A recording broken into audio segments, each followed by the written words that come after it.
안녕하십니까. 조상규 변호사가 직접 소화까지 시켜서 떠먹여 드리는 상속증여 강의 시간입니다. 자, 대망의 증여에 관련된 절세 전략 시간이 왔는데요. 자, 지금까지 상속 이야기를 하는데 항상 여러분들 이제 많은 분들이 저한테 질문을 주시는 내용이 상속이 유리해요, 증여가 유리해요. 이걸 정말 많이 물으시거든요. 그런데 이게 일률적으로 말을 할 수가 없어요. 하지만 원칙 몇 가지는 있거든요. 그 원칙들을 찾아 나서는 시간입니다. 그래서 사전 증여를 이제부터 공부하시게 될 텐데요. 증여를 가지고 어떻게 절세 전략을 짤 것이냐 한번 보시죠. 상속과 사전 증여 중에서 어느 방식이 유리할까요? 자, 이겁니다. 자, 대원칙 세 가지를 말씀드리겠습니다. 뾰로롱. 자, 첫째입니다. 가격 상승이 확실한 부동산은 하루라도 빨리 사전 증여를 선택하십시오. 이거는 뭐 어쩔 수가 없죠. 여러분, 가격이 이렇게 보세요. 이게 시간이 흐르면서 가격이 이렇게 계속 흐른다고 칩시다. 그러면 여기가 증여고 여기가 상속이라면 당연히 가격이 이렇게 오르면 가격이 오르면 상속세가 많이 내야 되겠죠. 가격이 낮으면 증여세를 조금 내겠죠. 어쩔 수가 없잖아요. 근데 여러분, 이 엄청나게 많은 요소들을 다 반영해서 이렇게 일률적으로 말할 수 없으니까 그렇지만, 만약에 엄마 아빠가 살고 있는 집을 애 줘버리고 나면 엄마 아빠는 뭐 먹고 사나요? 어디 가서 사나요? 이제 이런 문제들이 있는 겁니다. 그렇기 때문에 일찍 못 주는 거죠. 자, 그 다음. 강남에 있는 아파트야 이렇게 올라가지만 다른 지역의 아파트는 떨어질 수도 있는 거고, 그 다음에 가격이 그냥 계속 일정하게 유지될 수도 있는 거잖아요. 그런데 지금 증여를 빨리 하는 게 오히려 유리하다? 그렇게 말 못한다는 거예요. 그러니까 이것은 대원칙 같은 겁니다. 뭐냐? 상승이 확실한 부동산인 거죠. 하루라도 빨리 사냐? 그거는 가격 때문에 그렇습니다. 가격이 낮을 때 하는 게 뭐 어쨌든 낮은 가격이 세금 적게 나오니까요. 그죠? 그래서 이거는 우상향을 그리면서 계속적으로 가격이 오르는 부동산, 뭐 강남, 대표적인 게 강남의 아파트 정도 되겠습니다.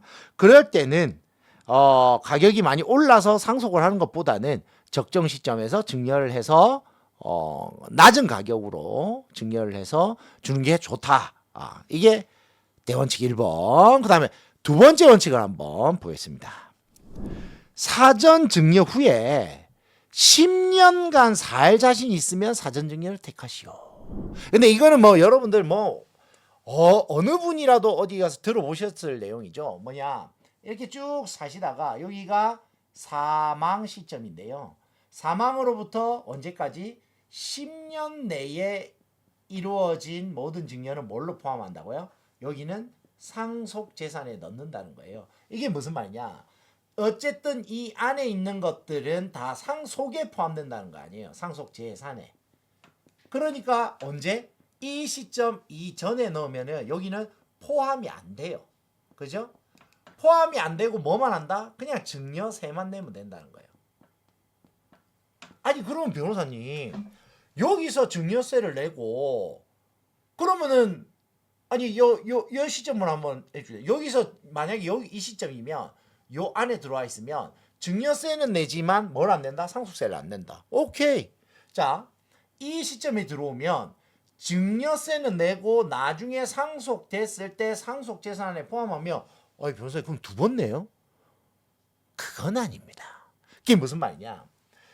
상속재산 안에 넣긴 해도 증여세를 이미 냈던 부분을 반영은 해줍니다. 그러니까 이만큼을 까준다는 뜻입니다. 그러면 변호사님 10년 내에 증여를 했었어도 증여세 낸 게 상속재산에서 상속세에서 빠지면 의미가 있는 거 아닙니까?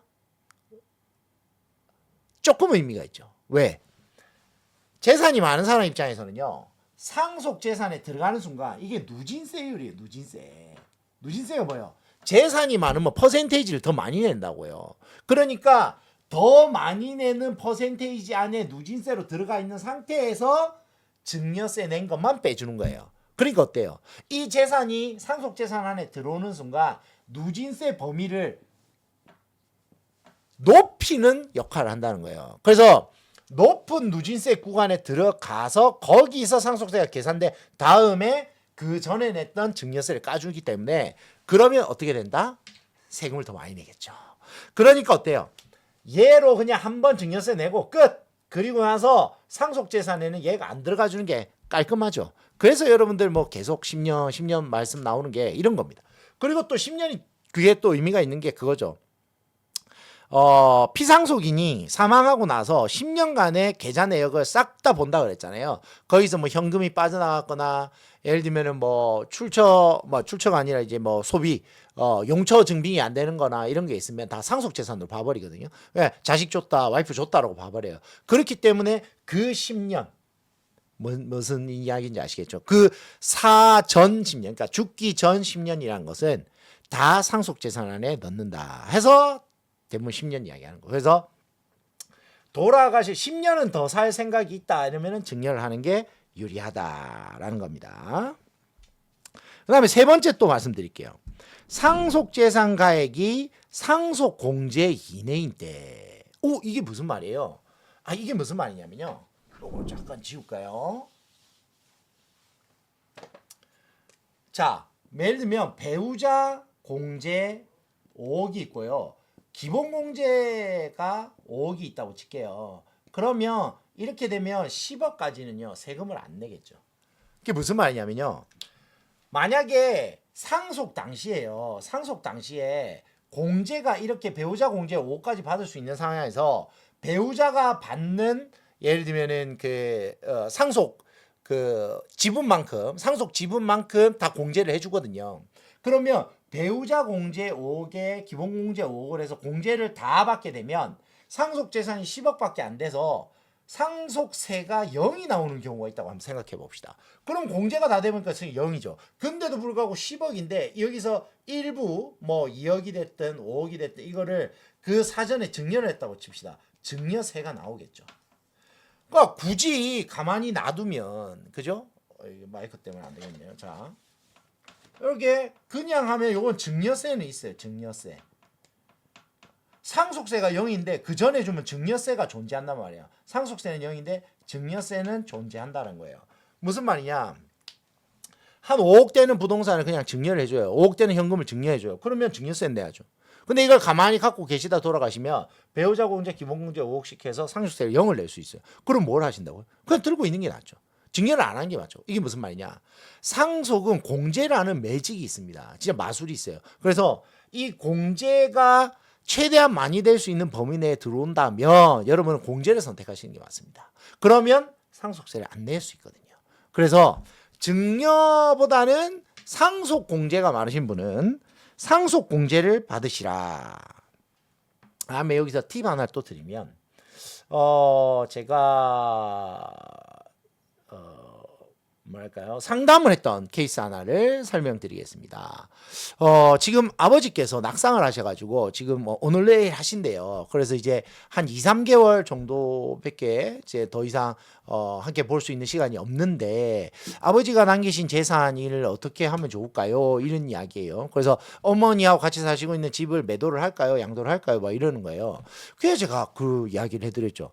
아니 돌아가시기 전에 한 몇 년이라도 여유가 있으시면 보세요. 우리가 사망이라는 것은 이게 알 수가 없잖아요. 확정을 할 수가 없잖아요. 근데 대충 예측은 할 수 있죠. 그죠? 근데 왜냐하면 건강이 안 좋으신 분들은 예측은 할 수 있잖아요. 그런데 이게 만약에 한 이만큼 남은 시간이 뭐 한 4, 5년이다.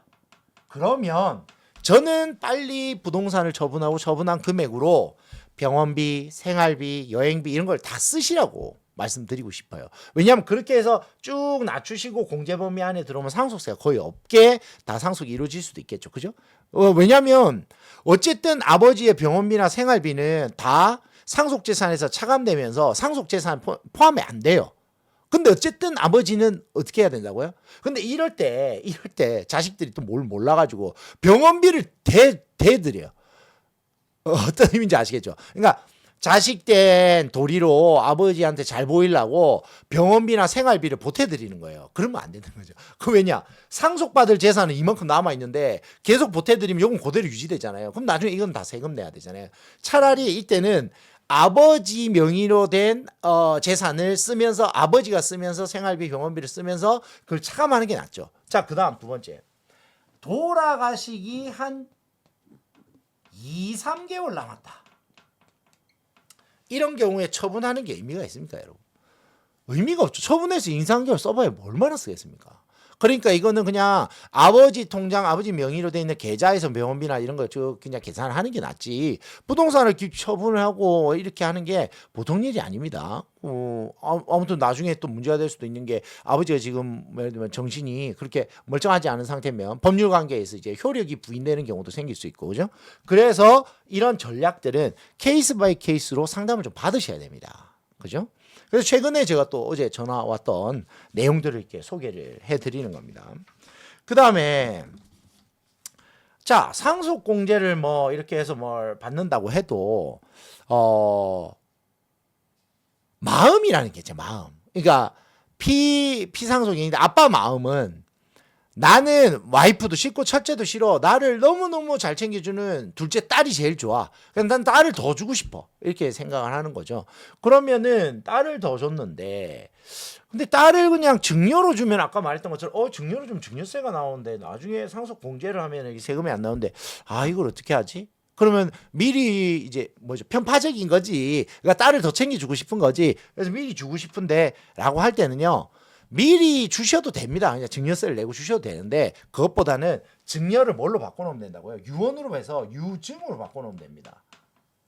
유증을 해놓으면 유언으로 하기 때문에 언제 효과가 발생하죠? 돌아가시면 발생하죠. 그러니까 언제 안에 들어간다? 공제 안에 이 유증이 들어갑니다.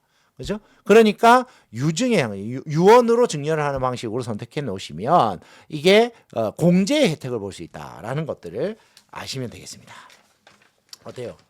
재미가 있죠. 그래서 여러분 드디어 이제 상속과 증여에 대한 이야기 그리고 증여를 통한 절세 전략이 상속과 어떻게 비교되는지 살펴봤습니다. 다음 시간에도 이 증여를 어떤 비율로 상속과 증여를 어떻게 비율로 나누면 좋을지에 대해서 살펴보도록 하겠습니다.